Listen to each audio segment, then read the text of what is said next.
In this video, I'll show you how to add music to a Facebook post step by step.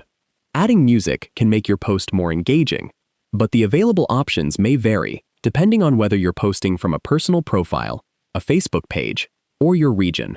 To get started, open the Facebook app and sign in to your account. Tap Create Post or What's on Your Mind to start a new post. Add your text, photo, or video as you normally would.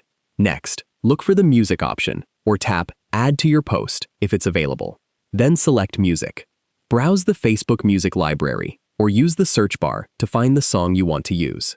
Tap the track to preview it, then select the portion of the song you want if that option is available. Once you've chosen your music, review your post to make sure everything looks the way you want. Then tap Post or Publish to share it. If you don't see the music option, it may not be supported for your account, page, post type, or region.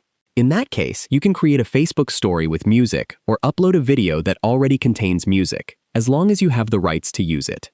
If you found this video helpful, please like the video and subscribe to the channel for more easy app tutorials. Thanks for watching.